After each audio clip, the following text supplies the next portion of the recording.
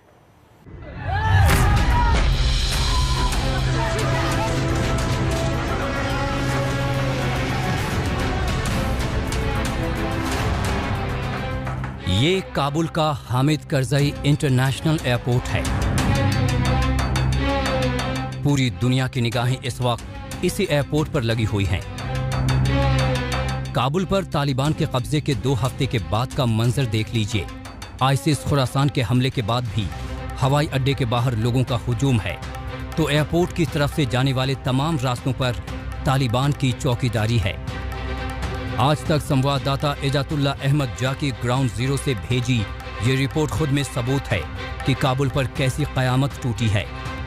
इसी वक्त काबुल एयरपोर्ट का जो मेन गेट है उसके नज़दीक भी हो और आप भी दिख रहे हैं कि बहुत सारे लोग आए हैं, लेकिन तालिबान जो उस पर सिक्योरिटी का रिस्पॉन्सिबल है इजाज़त नहीं दे सकते। और उधर जो लोग खड़े हैं बहुत ज़्यादा तादाद में है और बहुत लोग खड़े हैं, लेकिन तालिबानों का कहने पर के हालात को ठीक करने के बाद इजाज़त दे सकते हैं।